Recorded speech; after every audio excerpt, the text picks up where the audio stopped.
Had a customer call earlier, so we're going to cover a couple things. He purchased a Stage 5 kit some time ago, and one thing that our website does discuss, but we're going to make it more clear, Stage 5 is a high level of build. A lot of aftermarket parts, billet main shaft, billet input shaft, billet port hub, either a iron super drum or an aluminum super drum with a bigger, wider sprag race. One thing, and it doesn't even matter if it's a Stage 2 kit, when you build your own transmission, you are responsible for the build that includes all the fitment of all the parts. That's clutch pack clearances, that's shaft clearances, that's shaft spline fitment. If it doesn't fit, you should catch that and then let the vendor you bought the parts from know. Everything is up to the builder. Same as building an engine for a car. He had an issue, what he called about specifically was an issue with the welds on the drum for the drum snap ring. According to him, were rubbing somewhere on the center support and causing a clearance issue when the drum goes on the center support. This race is wider. Typically, in some cases, there's a wider snap ring here, and the snap ring groove, when you machine it, is going to go that direction, which could potentially eat up some of your critical space, but that is part of the builder's responsibility. That's something we check here when we build transmissions. Just as a quick example, I'm using this bench because everything was here I needed, but every transmission we assemble gets assembled on the bench with a yoke up to the pump on the bench before it goes in the case, so that we can look for flaws, interference issues, and it kind of creates a natural double check. It gets built here and it gets built there, so it gets assembled twice. So we're catching potential issues. You can see on that bench down there, there's a build started the same way. It's already stacked up in a yoke on the bench. That's the way we do things here. That's not necessarily the way most transmission shops do things.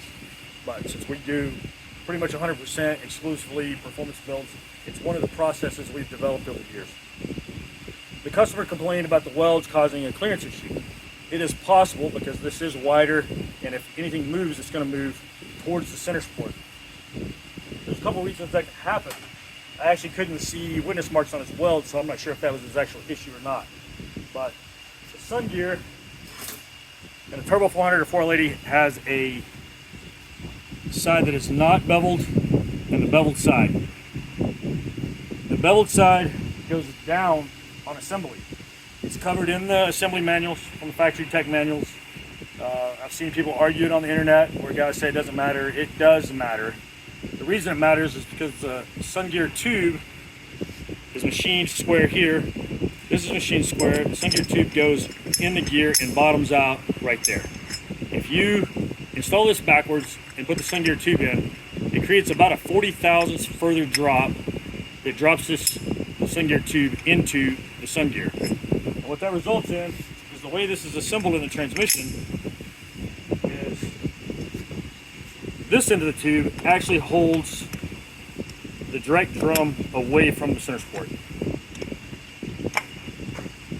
So it actually is supported, the direct drum is supported by the tube sitting on this gear, and this gear is sitting on a Torrington bearing down here through the rest of the Torrington bearings to the rear of the case. That is what creates the proper clearance. If you lose 40 thousandths here, that may be what you need to prevent this drum from rubbing the center support. It's also really common on 4L80s because they have a real thin metal spring retain plate here, that your sprag race retainer could rub your spring retainer plate. That's why for over a decade we've been using a heavy duty spring retainer plate here that's included in all of our Revo kits. Other people have copied that, but we have been doing that for years using the Turbo 400 style plate. I warranted the transmission once over that and determined I will never warranty a transmission over that kind of small part again. So when this gets stacked up in the transmission, the Sun gear goes in here, square side up, the Sun tube goes in, and the reaction carrier goes on. The bad low roller. Tight fitment there. You See, it didn't want to slide down. That's another thing. The bushings get hand fitted. These have been installed and honed slightly to fit tightly. That's a little too tight, but that's another thing during your build you have to watch for and adjust as necessary. Your center support goes on. You're gonna have your sealing rings on there, obviously, when it goes in the case. And then you stack your drum here. Then you check for clearance. Make sure nothing's rubbing. Visually and audibly check for clearance. That's what I teach the builders to do here. That's how we build transmissions here. You also, I'm gonna go ahead and give a little tip here. You wanna check your clutch clearances here. If you look closely, you can see the retaining plate above the piston on the center support. If you use a thin steel in this area,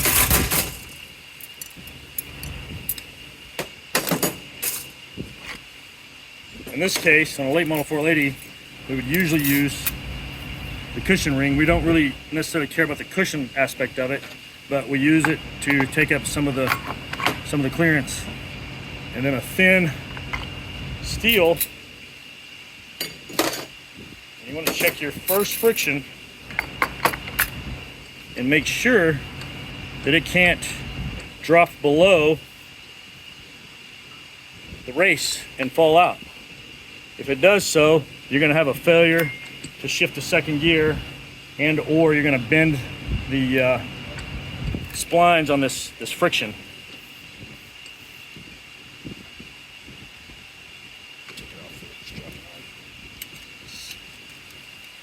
Oh, this drum uses a different friction.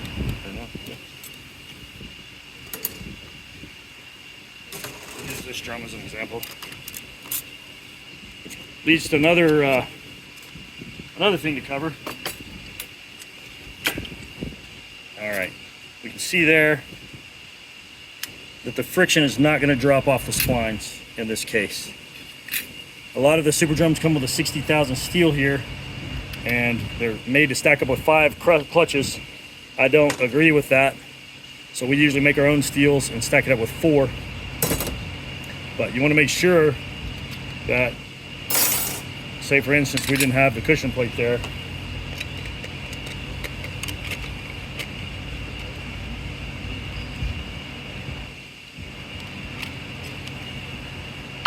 Let's set this on there and make sure it can't drop below.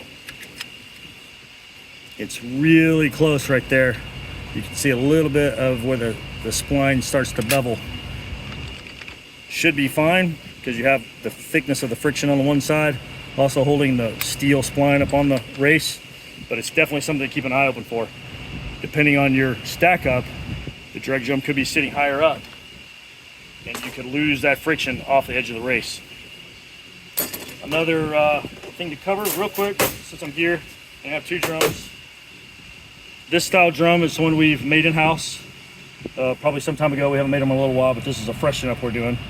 This uses a 4T80 race. This is an aftermarket drum that uses a C6 spline race. So this drum uses a different friction than this drum. Even though they're very similar, obviously this friction won't go onto these splines. And so you've got to know when ordering parts which style race you have. You can count the splines, or just depending on when and where you got the drum, a lot of times we can determine that. Just one more note. This drum uses the C6 style frictions, and they come in different colors, so don't go by the color. But obviously that won't fit on this one. So a couple different styles depending on what you're doing with the transmission. But the biggest thing I wanted to make note of is that the building of a transmission is the builder's responsibility. It is a collection of parts that you're buying from whoever the vendor is. It does not matter. You have to build the transmission. You have to set the clearances. I build engines pretty frequently. I have for years. I've got a almost stock 318 Mopar over here that I've got probably 4 hours on the Bridgeport mill clearancing the push rod holes because we put a roller cam in it and created a clearance issue. So that's just part of hot rodding. And if it's not acceptable to you and you don't understand that, you probably need to take up another hobby.